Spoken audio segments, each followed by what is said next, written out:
Good day, everyone. Today we will discuss about education and discourse. So, education and bilingualism. Language of instruction. Educational systems implementing instructional programs using multiple languages. Educational systems have, in some cases, implemented instructional programs using multiple languages, sometimes in response to pressure by activists, for spreading the national language among language minority groups, and sometimes as part of effort to promote economic competitiveness. Ideology and political discourse. So, battles between unity and diversity. So, the people in the United States have long engaged in battles both how to balance unity and diversity.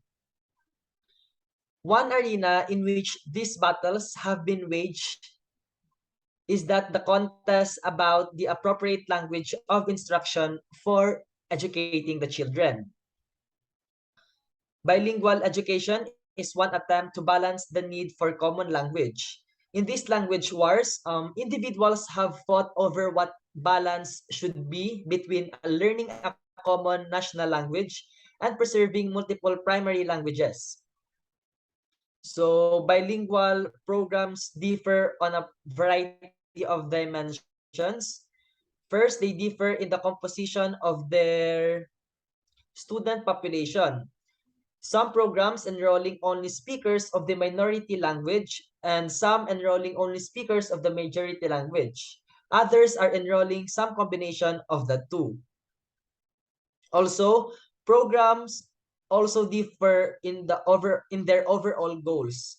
Some viewing in the minority language as a temporary bridge for learning the majority language, while others aim for the full development of full languages. These different goals for bilingual education programs often reflect different underlying language ideologies.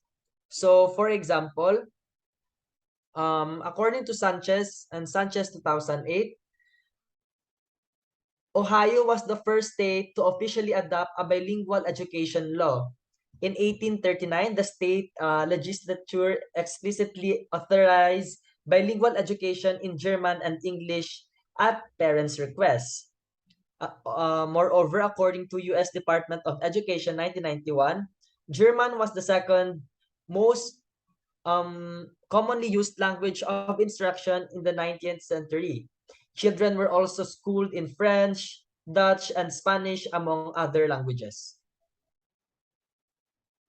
So for now, we're going to talk about the empirical study done of language in those classrooms that have multilingual modes of instruction. Next slide, please. So we have theoretical perspectives in classroom discourse. We have the diglossia, domain analysis, Giles accommodation theory, audience design theory, and markedness model.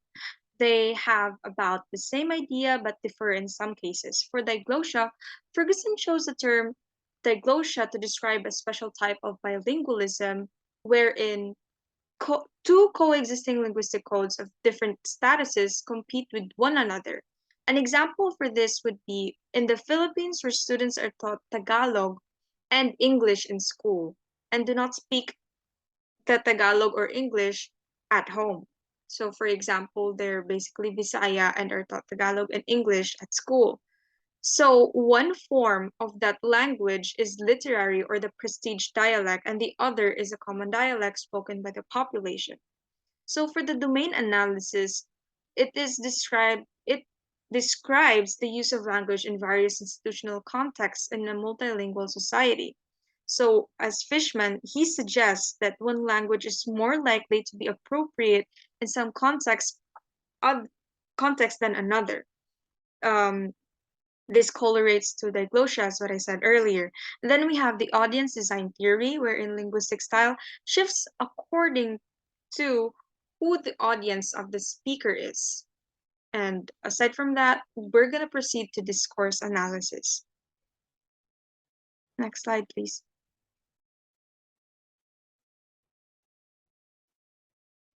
So discourse analysis and code switching. We are more focused on Liwei and Ana Celia Zentela. Code switching between Spanish and English in Zentela's study of interactions and language choices of two native speaking teachers and their students. And then Freeman had a study in 1998 suggesting that students attribute more prestige to English than in Spanish. Next slide, please. So here we have Palmer in 2008.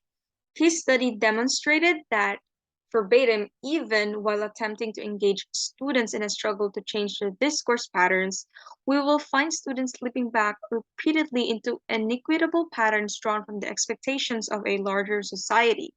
So, in a battle of two languages in one specific location or a setting, a student will choose to use a language that is in demand of the larger society than the one that is not.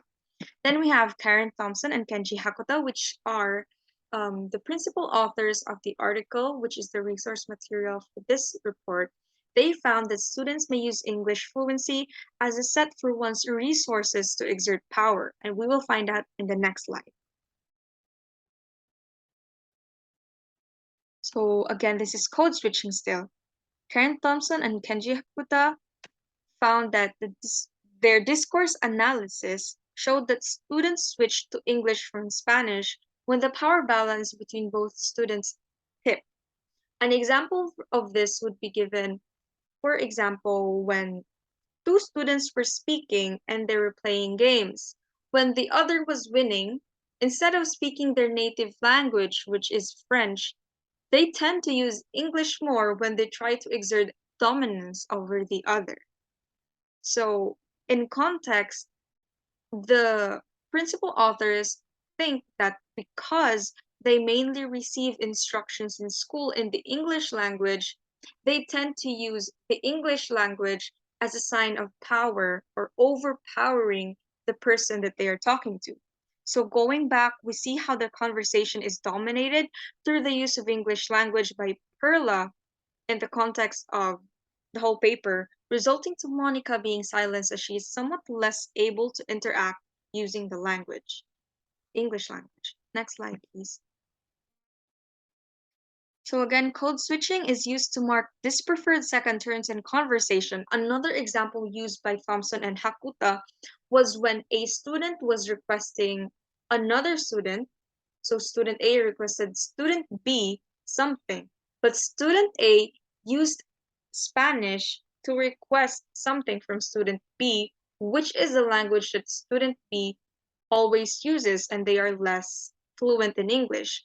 But student B, to refuse the request from student A, used English instead of their native language. This reinforces that they not only use English to exert power or to show power in refusal, but also to claim an identity as an English speaker. Legarreta, Centella, Freeman, as well as Palmer have found even in bilingual programs, English typically has higher status. Next slide, please. So, discourse analysis on education, what is it really? It is not very common as a research tool, as stated by Thompson and Hakuta. Discourse analysis is hardly ever mentioned in resources in the bulk of education research funding. The relationship between academic vocabulary and academic language is very much acknowledged by scholars, but the discourse within those languages is still not very common. There is so much to learn about discourses that take place in education and how these languages and modes of learnings greatly affect how students learn and use the language. And discourse analysis, as taught by Thompson and Hakuta, could greatly help and pave the way of how we can support the language minority students who have lagged behind and overall improve the educational experience and outcomes of students in the educational setting. Thank you.